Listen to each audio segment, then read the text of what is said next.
Okay, everybody, welcome to the latest episode of All Too Real 2. Ooh. My name is Michael E. Cullen II, and with me via Zoom is Matthew. I really don't want to talk about this pilot episode, Haas. Well, before we talk about that, Matt, in recent nerd news, did you see the casting for the Super Mario Brothers animated movie? Yes, and it kind of pissed me off because I've been working on a Mario movie for 7 years, and by that I mean I've not been working on it. But so I had my own idea of I'm not going to say who because I don't want someone else stealing the idea. But I had a whole set of actors who they had to be in it, otherwise the project's not take it or leave it. Yeah, because I have that much clout in Hollywood where I could just say, give me this list of actors, or I'm gonna walk. Yes. So, well, but then again, mine wasn't anime. Mine was going to be a live action, so technically I could still make mine. Yeah. Well, yeah. If you hadn't heard, folks, Chris Pratt is playing Mario. The whole "it's me, a Mario" guy. Yeah. No. I just don't see it. I mean, I like Chris Pratt, but I don't. My I don't thing know. with it is I understand they want name actors in it, but it's an animated movie. Yeah. Who cares who's doing the voices? My thing is hire actual good voice actors as opposed to celebrities. I know. That's the thing, though, is people do care about that now, though, because they want a famous name to the, character or whatever. It's like, why not use the guy that does Mario's voice? I can't remember his name right now, but he's in the movie. He's been announced to be in the cast, but he's not playing Mario. Okay. Yeah. All right. The guy that's been doing the voice for decades. But hey, let's, the guy that goes, "It's me, Mario, my brother Luigi." That guy. Yeah. Instead, we got Star-Lord, Or why not hire me? Yeah. But why not, Mm-hmm. And then for Luigi, they got Charlie Day, which I'm okay with that one. But. Oh, really? That's cool. Yeah. That could work. Yeah. Then of course you got to have Glenn Howerton playing. Why don't they just hire the whole cast of It's Son? It's Always Sunny. That would actually be perfect. He could be Princess Peach or Daisy, depending on what story they're going Danny with. DeVito could be Mario, or he could be Bowser. Yeah, he could be Bowser. He would be a good Bowser. Mm-hmm. She'd be a great Bowser. You've also got I think it's Seth Rogen as Donkey Kong in this movie. Are you fucking kidding me? No. That's who I wanted to cast as fucking Donkey Kong in my Mario movie. Oh, wow. I'm not kidding you. That's crazy. Jesus Christ, damn it. Well, I guess now he can't be in that one or doesn't want to be. That is so fucked up. Because I was even saying, too, how he would come out in costume, a really bad costume, and just, have a banana in hand, talk about weed for 2 seconds, then just go off screen. That is so okay, I'm actually really mad now that I took so long, and I see it's that ripple effect. I probably told it to someone, or someone overheard it, and then they may have told it to one person, and then eventually it gets out to someone in Hollywood just because of the chain of reaction, and then boom, it gets on someone's desk, and they're smoking their cigar and flipping through it. Like, you know what? We should do a Mario movie. Sure, why not? Oh, Seth Rogen playing Donkey Kong. That's hilarious. We should do that. God damn it. Oh, well. Okay, so the cast that they have is Chris Pratt as Mario. Right. Charlie Day as Luigi. Anya Taylor-Joy as Princess Peach. She was the star of Queen's Gambit, among other things. Um, Jack Black as Bowser. Seth Rogen as Donkey Kong. Keegan-Michael Key as Toad. Fred Armisen as Cranky Kong. You've got Kevin Michael Richardson as Kamek. He's actually a voice actor, so I'm just Yeah. So he's also an actor, but he's a voice actor, so it was good that they hired him. And Sebastian Maniscalco as Spike. And then you got Charles Martinet. That's the original voice of Mario, or the most famous voice of Mario. He's in the movie, but they don't say who he's playing. So, okay, yeah, maybe he's like got a cameo or something. Yeah, small role or whatever. God, I'm actually legitimately pissed a little bit about, because more at myself for the fact that, then again, how was I ever going to get a script out to anyone of like note, out there anyway? But still, the fact that I literally had said this again, I came up with this idea in 2013. Okay, so, and it was around like November of 2013. So we're looking at like literally like 8 years. Yeah. Well, but mine was live action though, or my idea was live action. Yeah. Well, that makes sense. I think it's interesting. I mean, maybe one day you can still make your live action one. I don't think so. Well, after we become huge and famous. Oh yeah, sure. Anyways,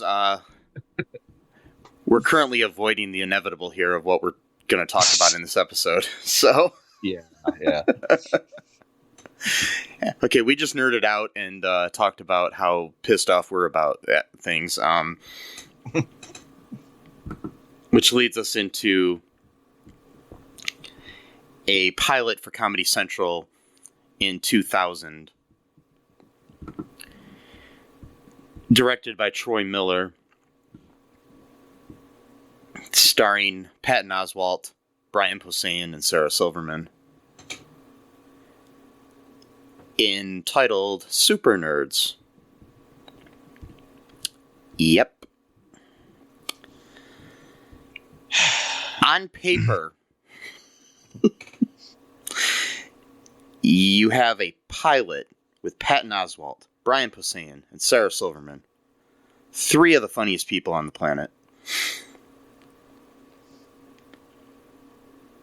It should be good, right, Matt? It should be. Yes. Yeah. But it wasn't. No. I was thinking, like, are they trying to be bad? Like, is that like part of the joke? Like, is it like such a German art film where like it's supposed to be bad and that's the point? I don't think that was, though, but I'm just trying to give them the benefit of the doubt, because I think they've worked together before too, haven't they? So it's not like...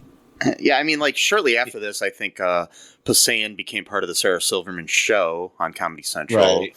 They were and Posehn and Patton Oswalt toured together and stuff like that. They've been friends forever, I think. So, yeah. Yeah. I don't know. It's hard to say where things went wrong here.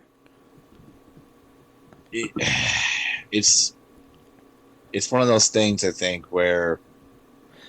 Thing is, the guy who directed this, Troy Miller, directed 31 episodes of Arrested Development. Well, at least... Okay, well... He directed... I don't know, 3 episodes of The Office. Oh. 7 episodes of Parks and Rec. An episode of New Girl. Episode of Happy Endings. 4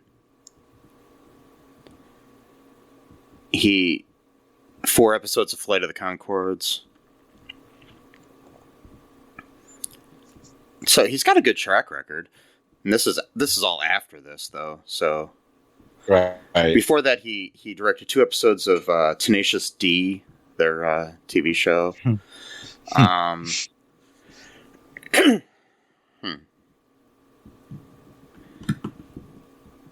he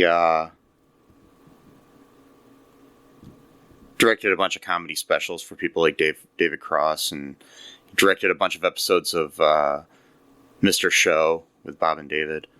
Good. I like that. Yeah. Directed 7 episodes of the Ben Stiller Show. I love that show. That's Me that's too. like one of my. He's got a good good record here. So yeah, I don't know. It's hard to say went wrong here. I do not know who wrote this because IMDb does not list it. Oh wow. That's not a good sign. At least maybe let me see. Maybe they do. Let me see here. I was on the wrong page. Let's check really quick in a second here. No, they do not list who wrote it. Wow.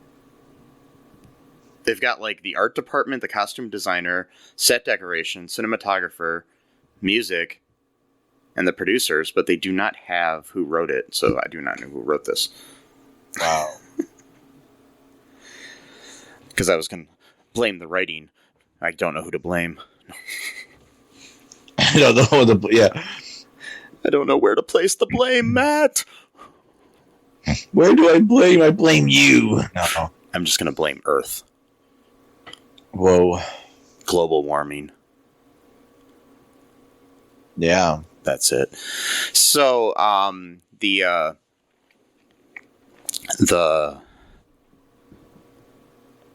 what happens in this episode here, Matt? Of this pilot episode? Yeah, of this whatever it is. So stereotypical, like working at a store, like a novelty store. In this case, it's like a comic book store, kind of similar to what was it called? The Originals, True Originals, with with Mike Krasinski and John Krasinski and Natasha Lyonne. Yeah, kind of similar kind of feel to that, which is also kind of around the same time. Well, give or take a few years, but Patton Oswalt's character Leslie, he works at the comic book store. His friend Gail, played by Brian Posehn, I'm not sure if he works there or if he just hangs out there. I'm not sure. He just hangs out there, they say. Okay. And they're just like really playing up the whole nerd shit, but like just so over the. I mean, like it kind of reminded me of The Big Bang Theory, which is not a compliment in my book. Like we're just gonna mention a bunch of comic book characters, or we're gonna get into this weird thing where like a bunch of stupid fat jokes, like people doing cosplay at like conventions, and they're like, Bubba Fett and what was like R2 Chuggo, or I forgot what it was. R2 Fat like, Soap. Yeah. Princess Leia are fatter. Which okay, I don't know what that's supposed to mean. Her last name's Organa, and it's or fatter. Oh, okay. So, yeah. Oh, wow. And Darth Fatter or something like that, yeah. or like what was the first one? Something to do with Chubbs. It was Jedi Master Obi Chub Kenobi. Oh my god! Oh, that alone wanted me to turn it off. Like I was like, I'm already done with this episode. Like they thought that was funny. Like yeah. Again, like I always thought shows go through like a process where you film the show, and then you go into the editing, and then you go into like maybe a sort of like controlled. What is it like where you bring people on to like see if they like it? I forgot the name. Well, I mean, I don't know if this. I think it might have aired once, but it was probably because it was already passed, So, but they had it recorded and they thought, hey, we can air this once or something, Oh my god! And so they go with this whole list, and then the inevitable thing happens. An attractive woman entered the store, and that's got to become a whole thing. Yeah. and Leslie can't talk in front of women. Where have I seen that one before? Interesting. And Yeah, it's pretty much like maybe Chuck Lorre watched this and then stole the ideas. Yeah, it's almost like that's something that definitely happened. And Just I'm joking. pretty I don't sure know. it did. I think it did. I'm almost certain that there is a little bit of that, because at the end, when they're anyway, I'm getting too ahead of myself. But Yeah. Gail proceeds to sexually assault the woman by pretending to accidentally run into her from behind, which is really, really, really creepy.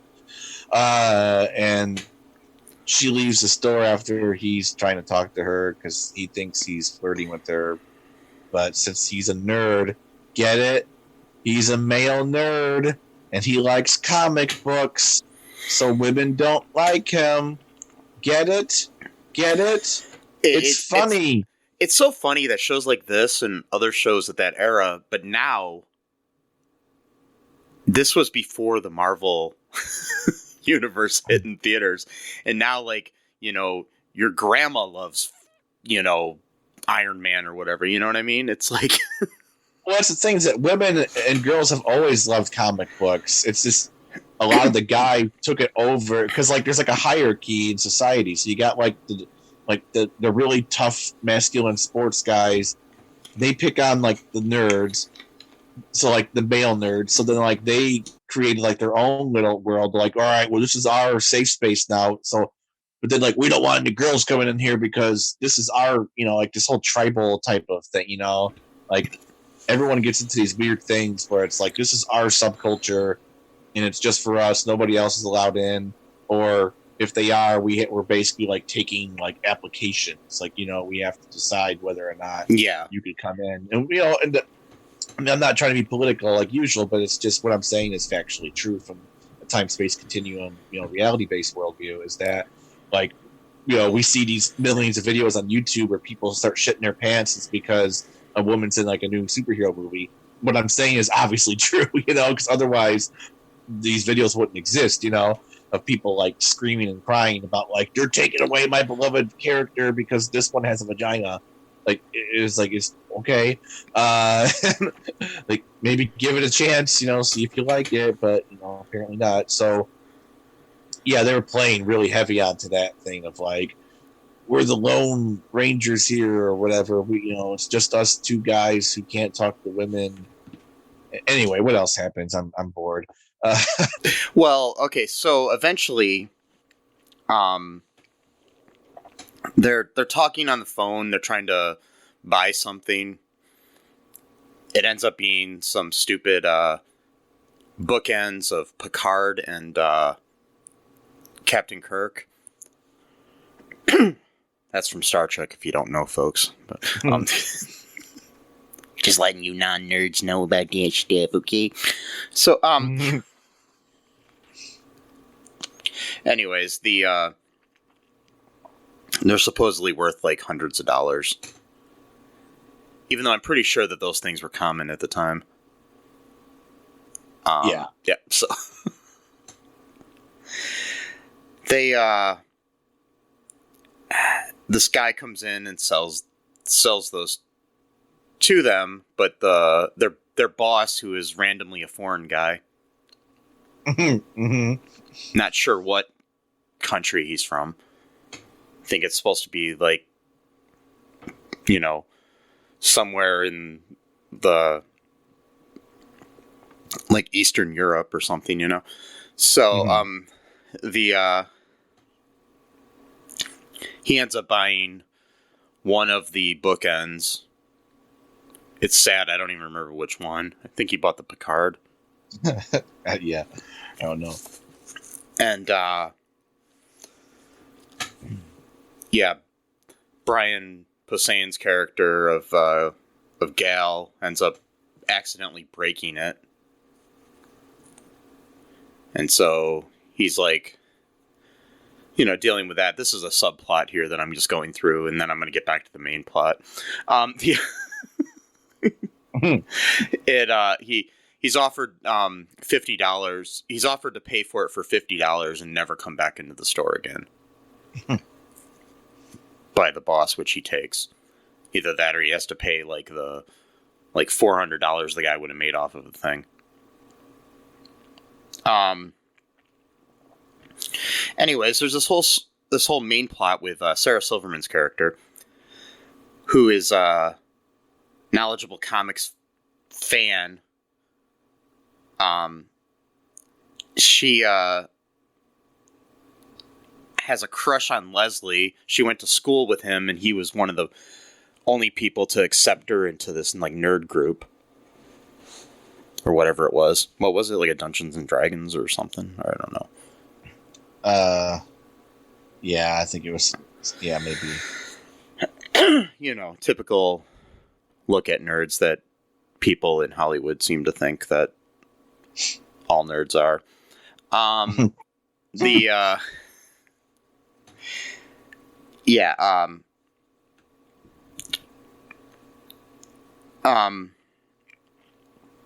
Anyways, Leslie likes her, blah, blah, blah. She likes Leslie.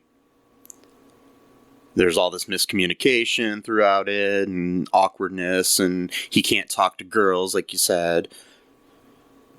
And, you know, she's Sarah Silverman, so she's hot. And, you know, like she is in real life. She's also a very smart and intelligent woman who I really appreciate and love. So anyway, so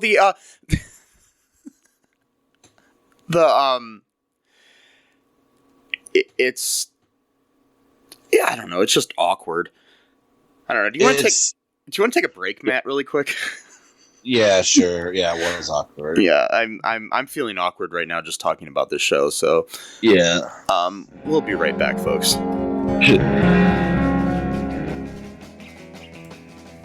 What is Gen X? What is the silent generation? What do generations have in common? Hi, I'm Trish the Dish from the Gen X Voice podcast, and I invite you to listen to conversations I have with folks from different generations, backgrounds, beliefs, and experiences in an attempt to see what connects rather than divides us. Even though Gen X has been called slackers, Karens, or not mentioned at all in some cases, we are the bridge generation, so I feel compelled to do my part to destroy ageism by bringing all these voices together. And, as a bonus, each guest gets to answer some 80s questions at the end of each show. So download and listen to Gen X Voice today on Apple, Spotify, Amazon, or wherever you listen to podcasts. And let's see how much we have in common after all. Hi, this is Catherine, host of a new fashion podcast, The Real Fashion School Dropout. Join me as I interview guests every week in the fashion and beauty space, and we gossip on all things fashion and beauty, and even get into some personal stories of their journey in the industry. You can find us on Apple, Spotify, pretty much wherever you get your podcast. Hope to see you there.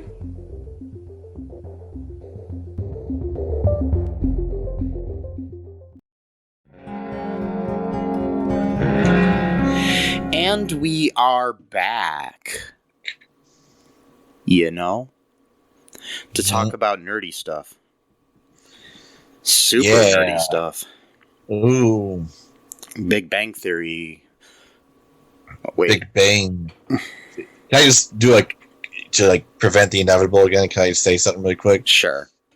Okay, so, because you talked about Sarah Silverman, right? Okay, yeah. So it was I think it was 2006. Maybe 2000, I don't remember the exact year. It was a while ago. Where I had a dream that basically we were dating Sarah Silverman, but it wasn't we were just literally just cuddling in bed. We weren't doing anything. We were just cuddling. And I woke up and it was one of those things where I just felt super, super happy upon waking up, which, hardly ever happens to me. But so it was really interesting, sensation of wow, and and the thing is too, is I'm not even a huge fan. I mean, I'm not saying I'm not a fan of her. I'm just she was never on my radar, you know what I mean? Or whatever. Yeah. of a person, like a comedian to watch or whatever. I mean, because I saw her like in School of Rock, and she was kind of like a jerk in that movie, but she played it well though. So Yeah. maybe that's my nerd thing right there, is having a dream of like an actor, or whatever. You're in love with Sarah Silverman. Apparently, in a dream, I was. Yes. But everything we dream about is true, right? I've heard that. I think that's a myth. So I've definitely dreamed of people that I definitely do not love. Me too. Like I've dreamed of Trump before. I do not love him. So, were you having a sexual relationship with him in this dream? Unfortunately, no. Okay. Unfortunately, no. You did not have a dream about you cuddling in bed with Trump, right? Thankfully, not that. Just making sure. He was feeding me like quarter pounders, hamburgers, but that's romantic. Yeah, it is what it is. Diet Coke, It reminds me too. There was this Facebook guy on my Facebook page, friend or whatever you call it. I don't know. I don't really talk to him, but he's on there, and it was like a few months after Trump was inaugurated, and he said, "I just had a horrible dream that I was one of Trump's bodyguards, and I hated myself for even being there." But he's like, "But fortunately, I was terrible at my job." It's like, whoa. I know. That's still a better dream than being in love with, like at least he didn't have a dream where he was like the Monica Lewinsky in this situation, as opposed to, like a Monica Lewinsky to Trump's Clinton. You know what I mean? God. It would just be. Yeah. No. Oh God. So back to super nerds. Yes. So they're talking about there's like this comic book convention coming up, and Sarah Silverman's character invites Patton Oswalt's character to go. It was just, I don't know. It's just awkward. Yeah. Also, there's some homophobia in this episode. It's a lot. There's also some transphobia as well. Yeah. So there's a part where so Mr. Vaskin, that's the Eastern European boss of the collectible store that they work at or whatever.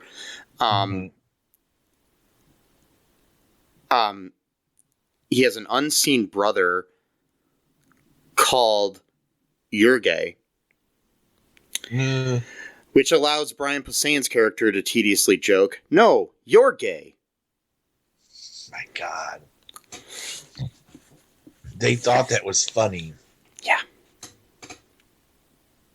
I mean, it is a play on words. Sometimes I like that kind of humor, but not when it's being semi-homophobic. But, yeah. I think I've actually heard that line in another show. Or I'm sure. At some point, yeah. I'm sure that's been maybe done. Chuck Lorre wrote that down. No. See, there's something about this. Okay, this show, it reminds me of a mix of a really badly like that Clerks pilot we watched. Yeah, it's kind of like that, but worse. Yeah, and it's kind of like it was kind of influenced by Clerks, and it reminds me in a weird way of Comic Book Men before that came out, which was better, but it was a reality show.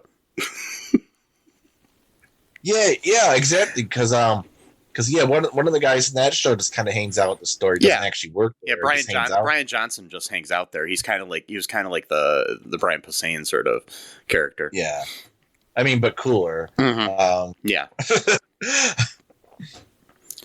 So it's kind of interesting. I mean, I was watching it, and the whole time I'm just thinking of Comic Book Men for some reason. Yeah. So, yeah, and I don't know. Any other thoughts here, Matt? Because it kind of ends with nothing really resolved either. Like, because they were setting up for a series, because you didn't have like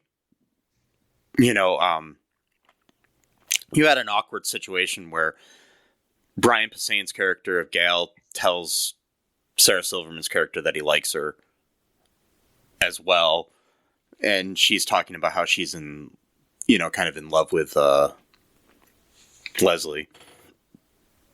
It was so awkward. I mean, okay, so like, she says that she's living back in town again. Okay, so her name is Gwen. So I don't know how many years have passed since junior high. Probably at least 15, maybe even more.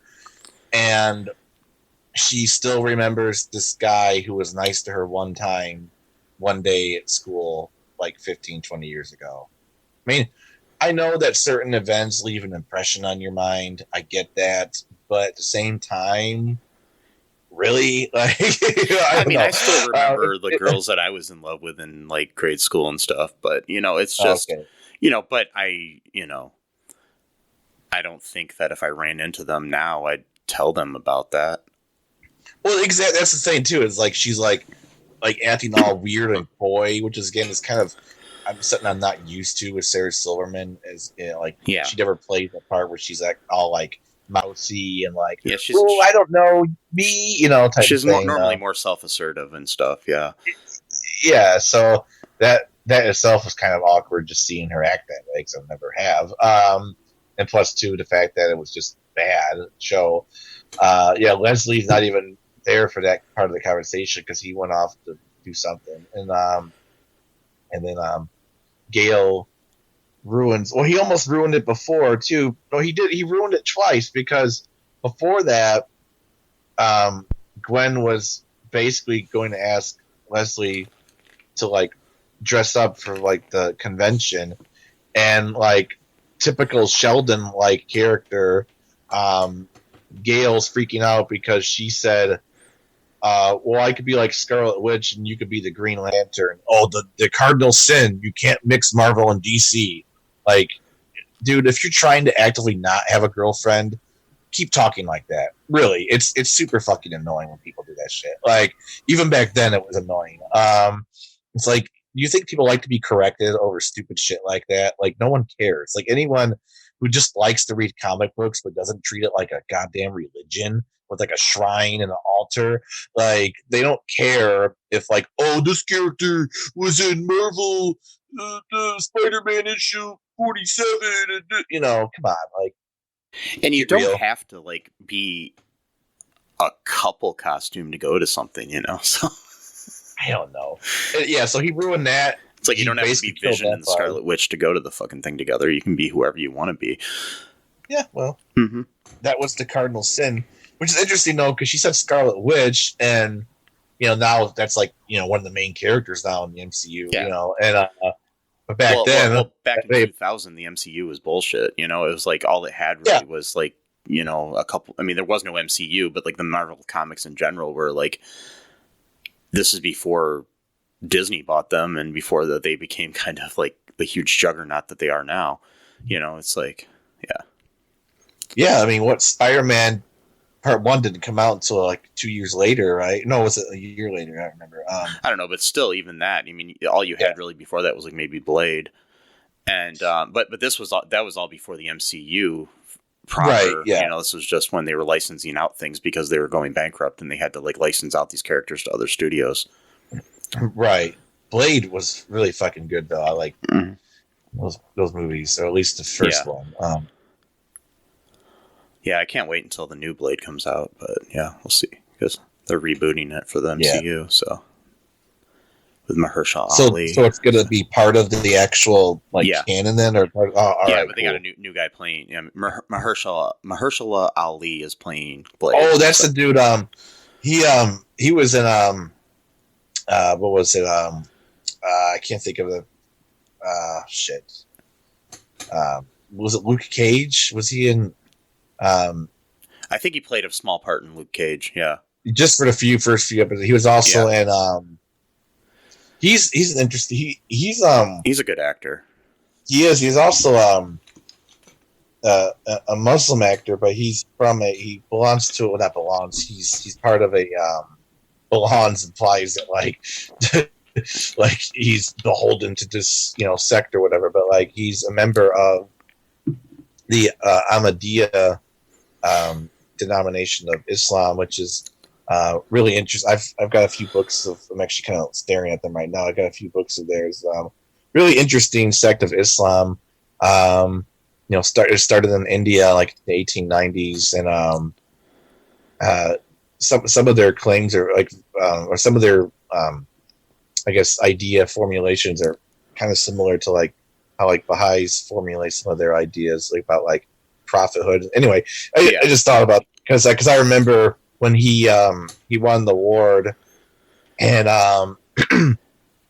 at first like when he won the award, like a lot of these like Muslim websites and publications were like making a big deal because that's what happens like when you're a minority, whenever someone's from your, but they found out that he's part of this group, so then they changed, a lot of them changed it because they don't believe this real Muslims because they believe that their founder is a prophet who came after Muhammad. But even when you read their literature, it actually listened to them describe what they mean by that. It doesn't actually, but whatever. You know how people are. They read a headline like, no, I don't want to know what they mean by it. Okay, yeah. That's why we live what we live in.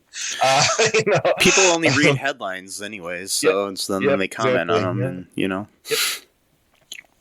It's like the experiment that I did back when Trump won the election, and I had a thing that said Bernie Sanders can still win the election, and it was a headline, and then I remember everybody kept commenting on it, and nobody read the fucking article that said no, we can't. I clicked on it and it said like no, we can't, or something like that. That's all it said. Yep. And I have people saying, "Keep dreaming, Mike. It's not going to happen." And I'm like, it's like, yeah, exactly. That's what it says. Like, read the fucking article, I would people. I did want to keep dreaming because but still, yeah. But anyways, so basically, this show kind of ends unresolved. It's like there's nothing going on because it was kind of a setup for a series. You could tell there would probably be the will they, won't they sort of thing with Gwen and Leslie. Ah, boy. Yeah. And it was kind of a whole, he was kind of it was kind of like, except for she's nerdy, she was kind of the Penny type character from like Big Bang Theory, and so it was just like, that's what I'm saying. I think that Chuck Lorre, it was the most lackluster will they, won't they in like TV history. Yeah. Really. But the reason why I do think Chuck Lorre took some notes from this, because at the end they had this whole thing where they're like singing the song and they're like listing like hundreds of comic book characters, and like it's like something like literally there's an episode of Big Bang, I don't know where the clip is, but I've seen it somewhere, where they're literally just listing off comic book characters, and like that's the joke. Like that, it's not like there's nothing that leads to it. Just saying the word Green Lantern and people laugh. I'm like, how is that funny? He's a character from okay, like I get it. They like comic books and they're adults. Get it? Yeah, I do get it. I fail to see how that's funny. like people said when Big Bang Theory and Community were up against each other on TV. Mm-hmm. Somebody said this, I don't know who, but said something like, Big Bang Theory is a TV show about smart people for stupid people. And Community was a TV show about stupid people for smart people. Oh, wow. Which completely makes sense.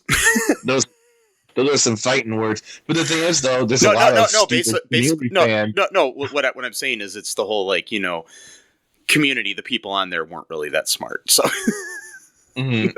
but the show was written smartly. So that's where it's different. Yeah. So. Exactly. Because unfortunately, that Community fan page on Facebook has devolved into some really stupid shit. I'm like, you guys, do you even know the show that you're talking about? Like, are we watching the same thing? Like, I mean, I know that like it's possible to come to different interpretations, but like, when you know for a fact that the interpretation is a certain way, there's no way you could reinterpret that to mean something else. Like, it's the sad thing, as time goes on, any kind of fandom is going to have a toxic fandom.